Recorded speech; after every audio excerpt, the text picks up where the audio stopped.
الحمد لله يطمئن قلوب عباده المؤمنين بذكره القائل في محكم تنزيله الذين آمنوا وتطمئن قلوبهم بذكر الله ألا بذكر الله تطمئن القلوب. أشهد أن لا إله إلا الله وحده وأشهد أن محمدًا عبده ورسوله. اللهم صل عليه وعلى آله وصحبه ومن تبعهم بإحسان إلى يوم الدين. أما بعد، فاتقوا الله أيها المؤمنون واشكروه على نعمه التي لا تعد ولا تحصى. abalungi abasembedde wano olwaleero ntendereza Allah subhanahu wa ta'ala oyo atebenkeza emitima gy'abaddu be abakkiriza ng'agitebenkeza okujjukira Allah subhanahu wa ta'ala n'okumutendereza. Eyogera mu kitabo ky'Qur'ani mu suratu Ra'd aya ya 24 ng'ayogera ku bakkiriza abalungi n'agamba nti alladhina amanu wa tatma'innu qulubuhum bi dhikrillah, abo abakkiriza n'emitima gyabwe ne gibeera nga gitebenkera na kutendereza Allah subhanahu wa ta'ala. Ala bi dhikrillahi tatma'innul qulub, kituufu ddala emitima gy'abakkiriza gitebenkera na kutendereza Allah subhanahu wa ta'ala n'okumwogerako. Nkakasa nti wali kyesinzibwa mu biri okujjako Allah subhanahu wa ta'ala omu, nti era ne Nabbi Muhammad sallallahu alayhi wa sallam muddu we era mbaka we. Ayi Allah sokusaasirako ku Nabbi waffe Muhammad sallallahu alayhi wa sallam ne ku mikwano gye ne ku banneebe na buli yenna yamugoberera mu bufu bw'okukola emirimu emirungi ila yaumi ddin. Allahumma amin. Abalungi abasembedde wano mbalamira okutya Allah subhanahu wa ta'ala n'okubeera nti nno tumwebaza olw'ebyengera bye ebingi byatuwa mu bulamu, ebyengera bye ebingi byatubundugulirako buli kiseera bye tutasobola kubeera nti nno tubala.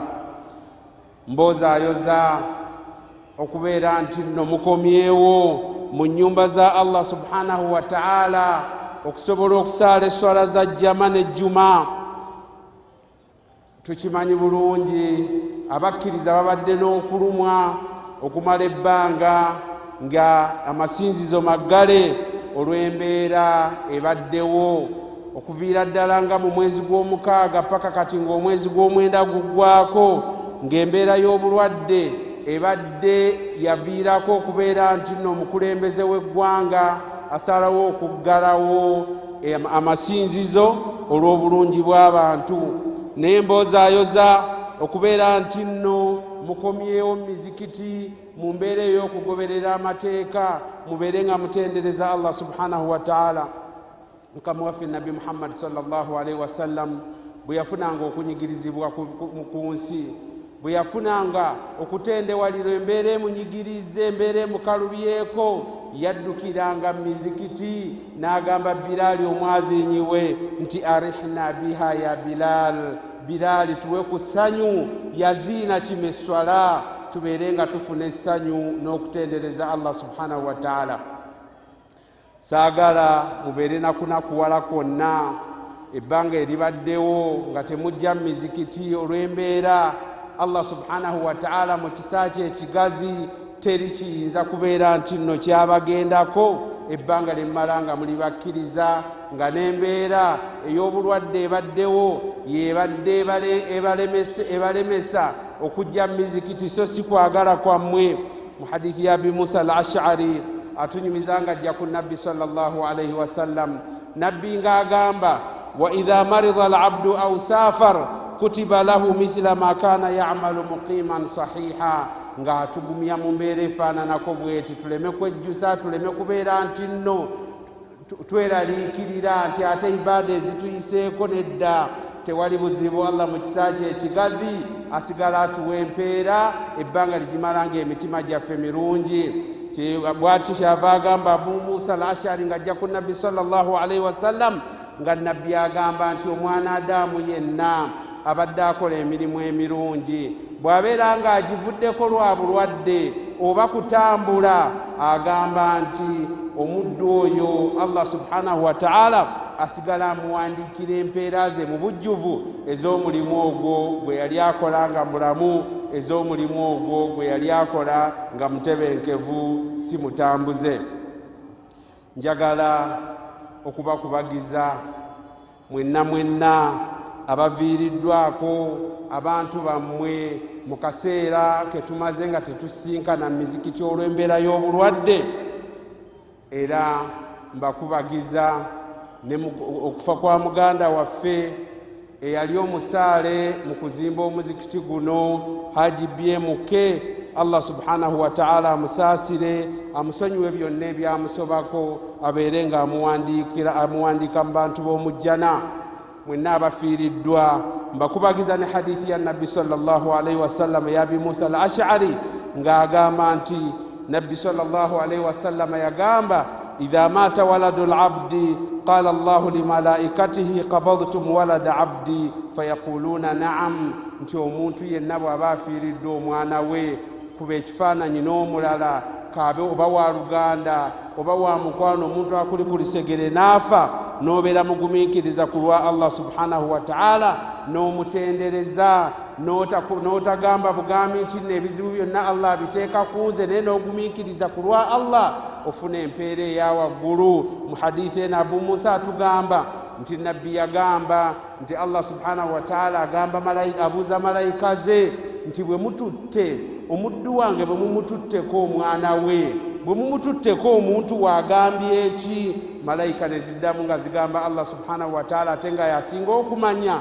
nti ahamidaka wastarja, agambye bugambi nti alhamdulillah, agambye nti inna lillahi wa inna ilaihi raji'un, amakulu nti akkiriza ebizibu byonna bivawwo n'ebirungi byonna bivawwo. Nabbi sallallahu alaihi wasallam agamba nti Allah alagira malayika ze n'azigamba nti ibnu li abdi baitan fil janna wasammuhu baita alhamdi, omuddu wange oyo afunye ekizibu ky'okufiirwa. N'abeera nti n'agamba alhamdulillah, n'abeera nti agamba nti inna lillahi wa inna ilaihi raji'un, mumuzimbire ennyumba mu jjana mugituume baitul hamdi, ennyumba yaabo abatendereza Allah subhanahu wa ta'ala. Tewali kubuusabuusa nti akaseera ke tumaze akazibu nga tetusinkana mu masinzizo kabaddemu ebizibu bingi, abamu bafiiriddwa, abalala balwadde, abalala balwazizza, abalala mirimu gye gikyankalanye ne gyonooneka. Ebyo byonna byetaaga bugumiikiriza eri Allah subhanahu wa ta'ala. Allah abeerenga atutereereza embeera n'okubeera nti nno atusasula empeera z'abagumiikiriza. Kyova olaba Qur'ani Allah subhanahu wa ta'ala yayogera ku bugumiikiriza mu bifo biyitirivu obungi. Mu byo mu suratu Nahli aya 96 Allah subhanahu wa ta'ala agamba nti walanajziyanna alladhina sabaru ajrahum bi ahsani ma kanu ya'malun, kyaba bagumiikiriza tujja bbawa empeera zaabwe mu bujjuvu olw'emirimu emirungi gye baalinga bakola. N'agamba mu suratu Zumar aya ey'ekumi nti innama yuwaffa as-sabiruna ajrahum bighayri hisab, nti mazima aba bagumiikiriza Allah subhanahu wa ta'ala abawa empeera zaabwe awatali kubalibwa, era abamanyi ne bannyonnyola ne bagamba omugumiikiriza ali omu ku bantu abasatu bokka Allah baawa empeera ezitaliiko kigero nga ye abawa buwi okwawukanako emirimu emirala, gye yagamba nti man jaa bilhasanati falahu ashiru amthaliha, omuntu akola ekirungi kimu Allah amuwaamu ebirungi 10. Niyo obugumiikiriza. Nedda Allah akuwa awatali kubala, oba oli amuwadde 10 akoze omulimu omulala, obugumiikiriza oba akuwa mitwalo oba akuwa miliyoni ku mulimu gumu ogwo ogw'obugumiikiriza, Allah akisobola kweyagatta omuntu asonyiwa n'agamba nti waman afa wa aslaha fa ajruhu ala Allah. Omuntu asonyiwa nga bamusobezza n'alongoosa agamba nti yo naye empeera ye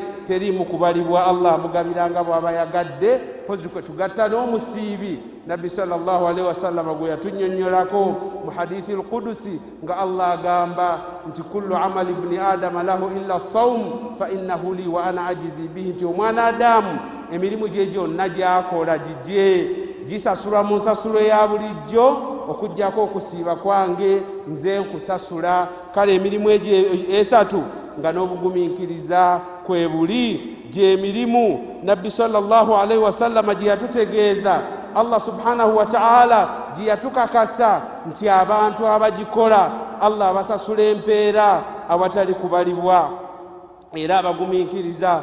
Allah subhanahu wa ta'ala agenda mu maaso n'atutegeeza n'agamba nti wajazaahum bima sabaru jannatan wa harira mu suratul insani aya 12 nti abo abagumiikiriza empeera zaabwe Allah jazzibawa olw'obugumiikiriza jannatan wa harira, ajjabbawo ejjana beyagalire mu jjana, ajjabbawo okwambala engoye eza sirika eza hariri ezitakkirizibwa musajja kwambala ku nsi. Abu Huraira radiyallahu anhu n'ayongera otugumya n'agamba nti Nabbi sallallahu alaihi wasallama yagamba ma yazalu albala'u bilmu'mini walmu'mina, nti ekizibu kisobola okulemera ku mukkiriza omusajja oba omukkiriza omukyala nekimulemerako nekiddiringana. Agamba nti nno fi nafsihi wa waladihi wa maali, kisobola okulemerako gwe kennyini obulwadde ne bukulemerako ne bukutawaanya. Agamba wa waladihi oba baana bo, wa maalihi oba maali, agamba nti hatta yalqa Allah ta'ala wa ma alayhi khati'a, bw'ogumiikiriza Allah n'omusinkana nga tolina zambi lyonna, ng'amazambi gonna ge wakola Allah agakusanguddeko olw'obugumiikiriza mu bizibu by'ofunye. Abakkiriza abalungi abasembedde wano, tuli basanyufu mu mbeera gye tulimu ey'okuddirira kw'obulwadde bwa COVID-19 obutusobozesezza n'okubeera nti omukulembeze w'eggwanga aggulawo akkiriza okuddamu okuggulawo amasinzizo. Naye bansobi okulowooza nti obulwadde buweddeyo, kubanga ensi ezimu zibalira mu weevu si nti eno weevu 1 egenze, weevu 2 ezzeeko, weevu 3. Kale ebansobye okulowooza n'osuula ennanga n'ogamba obulwadde buweddeyo. Era mbakubiriza tubeerenga tutunuulira amakubo gonna ag'eddiini n'amakubo ag'okugoberera ebiragiro bya gavumenti ne Ministry ya Health ey'ebyobulamu, n'amakubo ag'okugoberera abasawo abakugu ku bikwata ndwadde eno eya COVID. Era njagala twogere ku makubo ku nsonga 5 eziyinza okuyamba okubeera nti nno weekuuma obulwadde buno Allah subhanahu wa ta'ala abeere nga abutuyisa wala. Ensonga esooka ya ddiini arrujuu ila Allahi bitawbati wal inaba, okudda eri Allah subhanahu wa ta'ala n'okwenenya okwannama ddala. Tukimanye nti ebizibuozo endwadde bigezo bya Allah subhanahu wa ta'ala, bibonerezo bwe biba bizze twenenye tudde eri Allah subhanahu wa ta'ala ng'abamanyi bwe baatutegeeza nti ebizibu bwe bijja abantu balina kwanguwa kudda eri Allah subhanahu wa ta'ala bamusabe, babeerenga bamwegayirira, bamusabe okubasonyiwa, abeerenga ajjawo ebizibu ebyo. Allah subhanahu wa ta'ala nga bw'atutegeeza mu kyafaayo kya Nabbi Hudu alayhi salam aya mu suratu Hudu aya 5:2, Allah agamba nti Nabbi Hudu yagamba abantu be nti ya qawmi istaghfiru rabbakum, abange mu abantu bange bwe muba musobezza mwewala obusungu bwa Allah n'okwanguwa okumusaba okubeera nti abasonyiwa, thumma tubu ilayhi, mumwenenyeze olwenenya olwannamaddala, mugenda kufuna kibwe munaaba mubikoze, mwenenyeze eri Allah subhanahu wa ta'ala mumusabye okubasonyiwa. Agamba nti yurusili samaa alaykum midirara, Allah agenda kubagabirira abaseeko ebyengera bye, enkuba etonnye, ebibala bibeere nga biyitirira. Agamba nti wayazidkum quwwatan ila quwwatikum, abongera amaanyi, muleme kubeera mukunyigirizibwa na kutya, mubeere bagumu mu mbeera gye mulimu. Wagamba nti nno wala tatawallaw mujrimin, mwewale nnyo okuddangayo ate ne mubeera aboononefu nga Allah amaze okubajjako ekizibu. N'agamba nti anistaghfiru rabbakum thumma tubu ilayhi, musabenga Katonda okubasonyiwa mwenenye gyali. Yumatti'ukum mata'an hasana, ajja kubawa muwangalire mu bulamu obulungi. Ila ajalin musamma, paka ku kiseera ye kye yagera. Wa yu'ti kulla dhi fadlin fadla, buli akola ekirungi Allah subhanahu wa ta'ala amusasula mu kirungi. Kale tulina okubeera nti nno twenenye eri Allah subhanahu wa ta'ala okutusonyiwa amazambi n'okutujjako ebizibu nga bino, endwadde zino ezitubonyaabonya. Kubanga endwadde ezisinga oba ebizibu ebisinga bijja lwa kujeemera Allah subhanahu wa ta'ala. Kiki abaanadamu kye batakoze? Obwononefu obwa buli kika, obwenzi babukoze, batuuse n'abasajja okwagala basajja bannaabwe, n'abakyala bakyala bannaabwe, buli kikyamu bakikoze.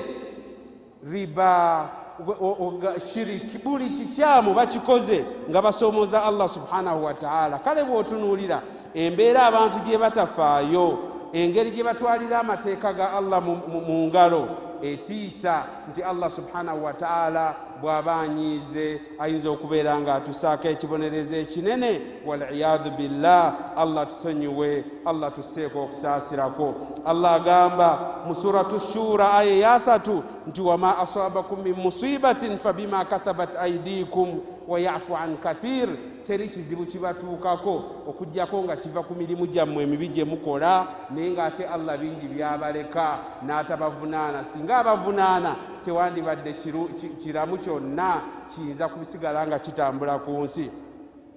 Eyo y'ensonga esooka ya ddiini mbagambye, okubeera nti nno twewala endwadde zino, n'okubeera nti nno twenenya eri Allah subhanahu wa ta'ala. Ensonga ey'okubiri, al-iktharu min ad-du'a, tuyitirize okusaba Katonda. Nabbi sallallahu alayhi wasallama yasabanga ng'obulwadde buzze.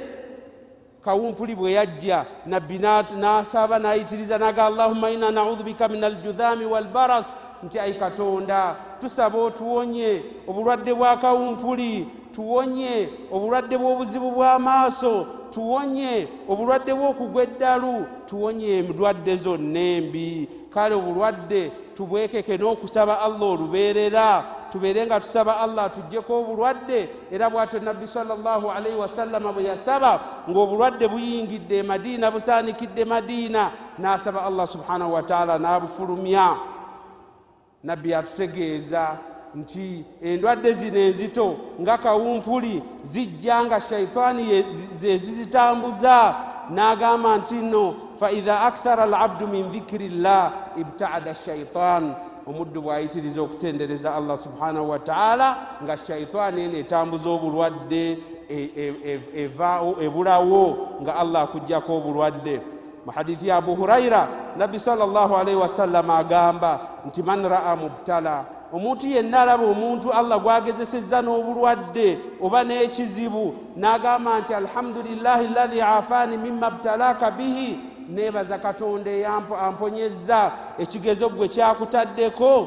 Wafaddalani ala kathirin mimman khalaqa tafdila, n'asukkulumya ku bitonde bye bingi. Lam yusibuhu dhalika albala, ekizibu ekyo tekisobola kubeera nti nno kimutuukako. Nabbi sallallahu alayhi wasallama bw'atyo bwe yatuyigiriza. Eryo lyekkuba eryokubiri lye tusobola okuyitamu okwewala obulwadde buno okubeera nga butuddira mu mbeera ey'obukambwe. Ekkuba eryokusatu, atadaawi, twejjanjabe. Tebakulimbanga nti omuntu tewejjanjaba, weesigamire bwesigamizi ku Allah subhanahu wa ta'ala. Bwe baga nti buno obulwadde buwonya, beera nga obukozesa.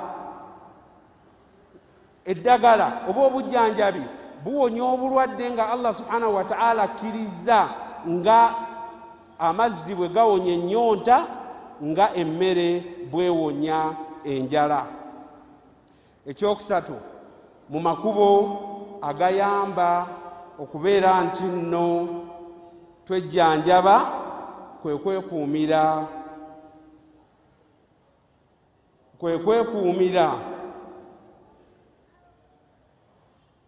ku kwetukuza n'obuyonjo. Eddiini yakubiriza obuyonjo. Nabbi sallallahu alaihi wasallam n'agamba nti at-tahuru shatrul iman, obuyonjo kitundu ku bukkiriza. Nabbi n'atulagira okunaaba olubeerera, naaba mu ngalo, weewale okubeera n'ebikyamu n'okuba kwebaka, teweebaka na lusu lwa mmere. Allah agamba inna allaha yuhibbu tawabina wa yuhibbu almutatahirin, Katonda ayagala abo abeenenya, Katonda ayagala abo abeetukuza. Olina okubeera nti nno nga tonneebaka, naaba weekuumire ku buyonjo. Obuyonjo bwa bukkiriza era ero limu ku makubo agatuyamba okwekuuma ku bulwadde buno. Ekyokutaano ekisembayo kwe kubeera nti nno kyo kya busawo okubeera nti tugoberera amateeka g'obusawo. Gavumenti byetugamba nti bino mubyewale okuwona obulwadde, minisitule y'ebyobulamu, abasawo bye batugamba abakugu, tubeere nga tubigoberera. Bwe bagamba nti social distancing tolina kyofiirwa, weesege, teweeteeka mu kifo kirimu kya lujjudde lw'abantu b'otamanyi omulwadde n'atali mulwadde kiyinza kukuleetera buzibu. Masiki terina kyekuggyako. Mugende maaso n'okwambala masiki, okunaaba mu ngalo, sanitizers muzikozese. Bw'oba tolina nnyo kikutwala kwetabika mu bantu nga tewali nsonga, era kireke. Vaccination gavumenti ekubiriza emirundi n'ebirundi. Abantu babagamba mwegemye, abantu tebafaayo. Naye okwegema tekulinawe kukontana na ddiini. Mwegeme musobole okubeera nti nno mutambulira mu makubo agasobola okubeera nti nno gabeewaza obulwadde. Emizikiti giguddwawo. Omukulembeze w'eggwanga nakkiriza ennamba y'abantu 2. Engeri gye mulimu ennungi bweti, mukoze social distancing mu muzikiti, temulina kye mufiirwa. Mugoberere amateeka musobole okubeera nti nno mukuuma obulamu bwammwe. Aqulu ma tasma'un wa astaghfirullah li wa lakum min kulli dhanbin fastaghfiruhu innahu huwal ghafurur rahim. Alhamdulillahi ala ihsanihi washukru lahu ala tawfiqihi wa imtinanihi. Allahumma salli ala sayyidina Muhammad wa ala alihi wa sahbihi wa ikhwanihi. أما بعد فاتقوا الله يا معشر الأحبة وتمسكوا بهديه تفلحوا في الدارين. abalungi abasembedde wano nzira munate okutendereza Allah subhanahu wa ta'ala n'okusaba okusaasira n'emirembe bibeere ku mukama waffe Nabbi Muhammad sallallahu alaihi wasallam. Neziramu era nate okubeera nti nno mbalamira okutya Allah subhanahu wa ta'ala n'okwekwata ku mateeka ge n'enjigiriza ya Nabbi waffe Muhammad sallallahu alaihi wasallam, tufune okwesiima ku nsi ne ku nkomerero. Kutuba yaffe esooka twogedde nnyo ku mbeera gye tulimu oluvannyuma lw'okuva mu lockdown n'emizikiti okuggulwawo, ne twogera ku bintu 5 bye tulina okubeera nti nno tugoberera okusobola okubeera nti nno twewala obulwadde buno obwa COVID-19. Mu kutuba yaffe ey'okubiri tugenda kwogera ku bintu 3 ebinyiiza Allah, ebivaako obusungu bwa Allah subhanahu wa ta'ala, nassa obulwadde obufaananako bwe buti obwa COVID-19 obubunyiza ensi yonna emiwabo. Tukimanye nti olubeerera buli we tubeera okumpi ne Allah subhanahu wa ta'ala, ne Allah ajja kubeera kumpi naffe. Allah agamba mu hadithi al-Qudusi nti omuddu wange bw'asembera ewange n'asembera luta stepu emu bweti, Allah subhanahu wa ta'ala ate yasembera okumusinga okujja eri omuddu we. N'agamba bw'ojja eri Allah subhanahu wa ta'ala ng'otambula ajja kujja gy'oli ng'adduka. Allah subhanahu wa ta'ala atulaga ekisa kye n'obulungi bw'okumusemberera nga tukola emirimu emirungi, nti buli kye tukola yakubisaamu. Allah kyava agamba mu suratu Nahl aya 97 nti man amila salihan min dhakarin aw untha wa huwa mu'min, omuntu yenna akola omulimu omulungi, kaabe musajja oba mukazi nga mukkiriza, agamba nti falanuhiyannahu hayatan tayyiba, tujja muwa obulamu obulungi ku nsi awangaale mu bulamu obulungi. walanajziyannahum ajrahum biahsani ma kanu yamaluun. ate tekijja kukoma ku nsi ne ku nkomerero, agamba tujja musasula empeera ennungi olw'emirimu emirungi gye yakolanga ku nsi. kale bw'abanga Allah bw'atyo, obwo bwe bulungi bwe. bw'ojja gy'oli ng'ayongera naye okusemberera, bw'okola ebirungi nga naye akulongooseza embeera, tuteekeddwa okwewala ebintu ebivaako obusungu bwa Allah subhanahu wa ta'ala. ekisooka irtikabul kabair, okulemera ku mazambi amanene ga namuzisa. Allah agamba nti intajtanibu kabaira ma tunhauna anhu nukaffiru ankum sayiatikum, nti bwe muneewala amazambi amanene ga namuzisa ge twabagaana okusemberera, tujja basangulako ebibi. wanudkhilukum mudkhalan karima, ate tubeerenga tubateeka mu kifo ekirungi ku lunaku lw'enkomerero, nayo yejjana. Nabbi sallallahu alaihi wasallam anatugamba mu hadithi ya Abu Huraira nti ijtanibu sab'a almubiqat, mwewala ebintu omusanvu amazambi ga namuzisa. N'agamba nti ashiriku billah, togattanga Katonda na kintu kirala. Asihir, eddogo lyewalire ddala. Qatlu nafsi allati harrama Allahu illa bilhaq, okutta omuntu oba okwetaba mu kubeera nti notta omuntu obwemage. wa aklu riba, okulya riba. wa aklu mali lyatim, okulya emaali ya mulekwa. والتولي يوم الزحف وقذف المحصنات الغافلات المؤمنات, okudduka mu lutabaalo n'okubeeranga otemerera banno, n'obeeranga owayiriza abantu ebintu ebinene bye batakoze. mu hadithi endala n'ateekamu obwenzi. amazambi amanene gonna tugeewale, gavaako obusungu bwa Allah subhanahu wa ta'ala, n'aleeta endwadde namuzisa nga buno obulwadde obututawaanya. ensonga ey'okubiri almujahara bilmaasi, bw'oba okoze ezambi tolyolesa kulaga Katonda nti omunyooma. kitwale laga Allah nti oli musobya ng'omuddu mubaddu, oyanguwa okubeera nti nno weenenya, so si kukola zambi n'omala ne weewaana. kinyiza Allah subhanahu wa ta'ala n'aleeta ebibonerezo ebifaananako bwe biti. mu hadithi ya Salim bin Abdillah agamba nawulira Abu Huraira nga agamba nti sami'tu nabiyya sallallahu alaihi wasallam yaqul, nawulira nabi sallallahu alaihi wasallam nga agamba nti kullu ummati muafa illa almujahirin, abantu b'ekibiina kyange bonna bwe basobya Allah abasaasira okujjako aboolesa amazambi. n'abagamba nti mukwolesa amazambi ye muntu okukola ezambi ekiro nga tewali amulabye, tewali amutegedde, Allah n'amubikkirira, n'akeesa enkya nga yeebikkula yekka yejjako kate ni Allah gye yamutaddeko okumubikkirira okubeera nti ezambi lye tebaalitegedde abantu, ye n'anyumya, nakoze kino, nze mundaba, nze n'ekyo nsobola okukikola, kiri nze nakikoze, nga yeewaana. buli abantu bakola amazambi ne beewaana, kinyiza Allah subhanahu wa ta'ala. kiraga nti society tekyalimu nsonyi, ate ensonyi Allah subhanahu wa ta'ala yagifuula empisa mu mpisa z'eddiini. Anasi kyava atugamba nga ajja ku nabbi sallallahu alaihi wasallam, nabbi ng'agamba inna likulli dinin khuluqa, buli ddiini erina empisa zaayo. wa khuluqul islami alhaya, empisa z'eddiini yaffe z'ensonyi. omuntu wenna olina okubeera n'ensonyi. Ibnu Umar n'atunyumiza nga ajja ku nabbi sallallahu alaihi wasallam agamba nti idha arada an yuhlika abdan naza'a minhu alhaya, Katonda bw'ayagala okuzikiriza omuntu amugjamu nsonyi, n'obeeraawo nga weekolera by'oyagala, Allah n'akussaako obusungu bwe n'abeera nga akuzikiriza.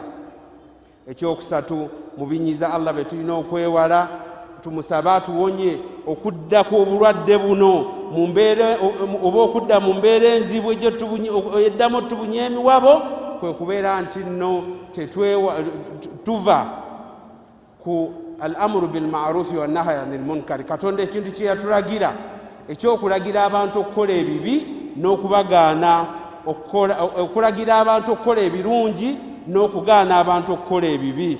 omuzoogo mubi nnyo, bantu bangi bakola ebibi naye nga tebagambwako, ne kireeta obusungu bwa Allah subhanahu wa ta'ala. gwe ng'omukkiriza bw'olaba akola ekikyamu mukwate ku mukono mugambe nedda kino kikyamu, naye bw'onaabeera nga tuwagira abakozi b'ebikyamu oba tetubagambako, Allah kimu ku bireeta obusungu bwe n'anyiiga.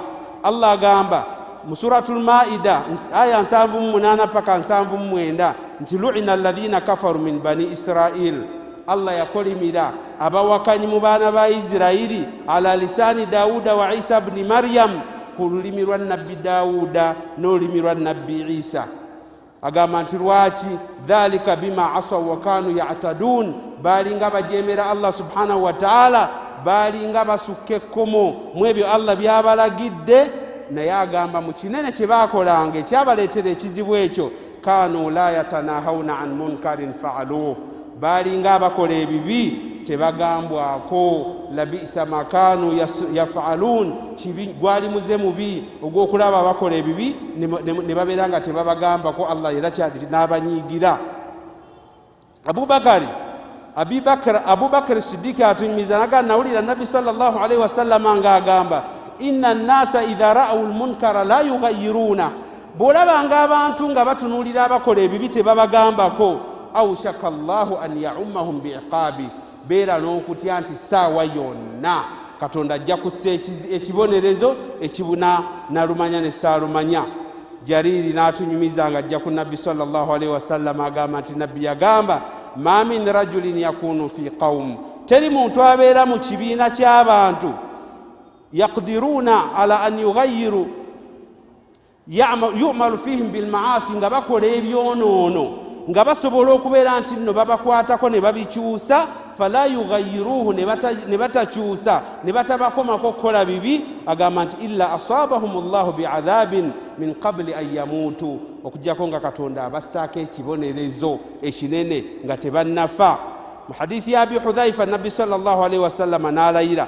n'agamba nti walladhi nafsi biyadihi ndayira Katonda omu bw'ati alina obuyinza ku mwoyo gwange la ta'murunna bil ma'ruf muyina okulagira abantu okukola ebirungi wala tanhawunna anil munkar muyina okugaana abantu okukola ebibi aw la yushikanna Allahu an yab'ath alaykum iqaban minhu oba bwe mutakikola ekyo Katonda jabbasaako ekibonerezo thumma tad'unahu fala yustajabu lakum mutandika okumusaba nga muwanika emikono nga Allah tabaanukula mbakubiriza okudda eri Allah subhanahu wa ta'ala tumwetondere tumwenenyeze atuwe ebyengera bye ebyolubeerera atuwonye ebizibu atuwonye endwadde nfundikira ne aya ya Allah subhanahu wa ta'ala eri mu suratul Araf aya 96 Allah agamba walau anna ahla alqura singa baali abantu b'omu byalo amanu wattaqaw nga bakkiriza Katonda ne bamutya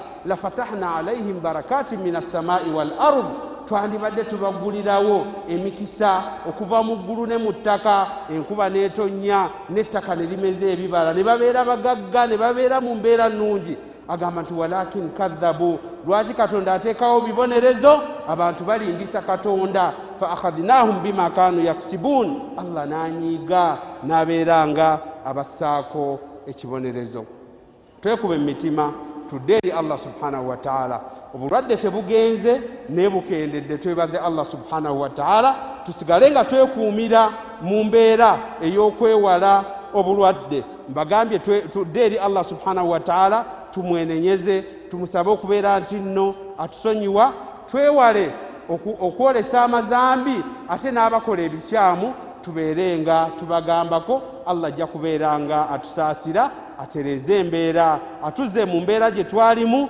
n'okusingawo mu bulungi ala wa sallu wa sallimu ala khayri khalqillah faqad amarakum Allah bis salati was salami alayhi faqala inna Allah wa malaikatahu yusalluna ala an-nabi ya ayyuhalladhina amanu sallu alayhi wa sallimu taslima اللهم صل على سيدنا محمد كما أمرتنا اللهم صل على سيدنا محمد كما يجب علينا اللهم صل على سيدنا محمد كما صليت على إبراهيم وعلى آل إبراهيم في العالمين إنك حميد مجيد أي الله ويكتبوا ngabo tukunganyiza mu nyumba z'oluvannyuma lw'ekiseera mu kusaasira kw'okwa waggulu ayi Allah tusabose otusseeko okusaasira kwo ffenna ayi Allah beeranga otugirawo obulwadde buno eggwanga lyaffe n'amawanga amalala obeere ng'obijja mu mbeera ey'obunkenke ayi allah beera ng'otutereereza emirimu gyaffe, ayi allah beera ng'otugabirira otugaziyiza ebyenfuna, ayi allah beera ng'otugyamu endwadde,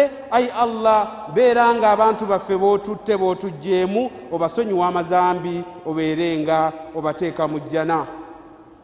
ibadallah إن الله يأمر بالعدل والإحسان وإيتاء ذي القربى وينهى عن الفحشاء والمنكر والبغي يعظكم لعلكم تذكرون فاذكروا الله العظيم يذكركم واشكروه على نعمه وآلائه يزدكم ولذكر الله أكبر والله يعلم ما تصنعون فأقم الصلاة. تكبيرة الإحرام. So you say Allahu Akbar, then you come with 7 takbiras. The second rak'ah has 5 takbiras. الله أكبر.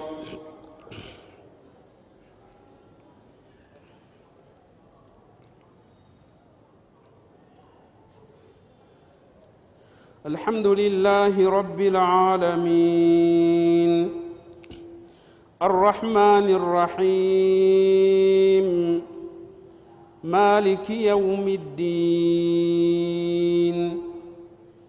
إياك نعبد وإياك نستعين اهدنا الصراط المستقيم صراط الذين أنعمت عليهم غير المغضوب عليهم ولا الضالين.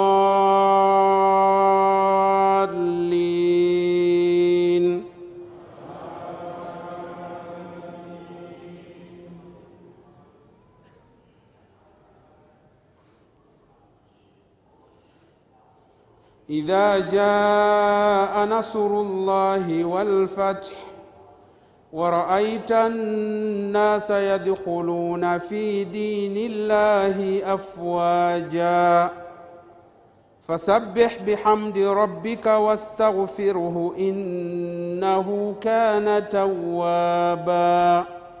الله أكبر.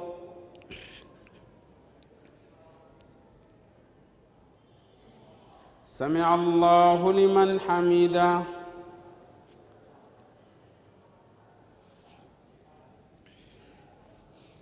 الله أكبر.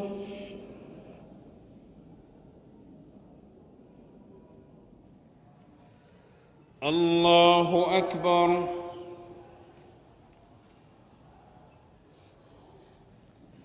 الله أكبر.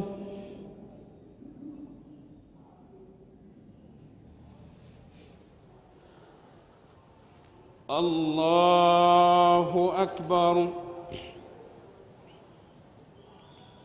الحمد لله رب العالمين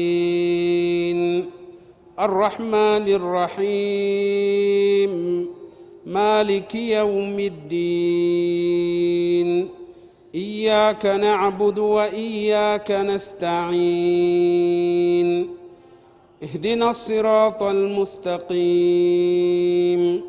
صراط الذين أنعمت عليهم غير المغضوب عليهم ولا الضالين.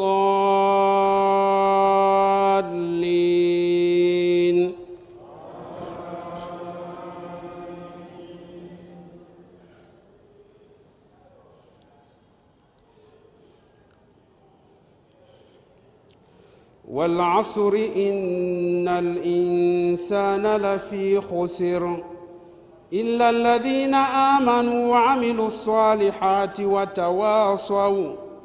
وتواصوا بالحق وتواصوا بالصبر.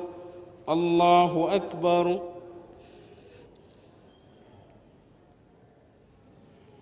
سمع الله لمن حمده.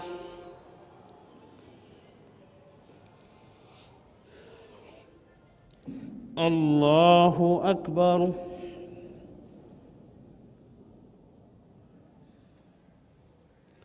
الله أكبر.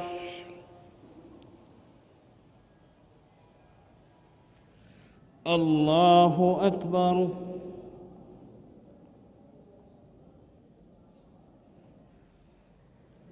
الله أكبر.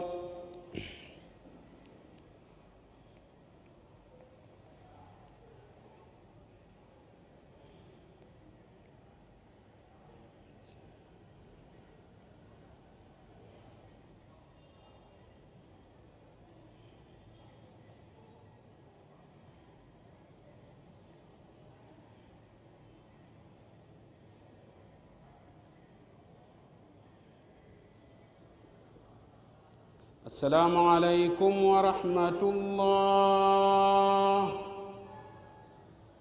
السلام عليكم ورحمة الله.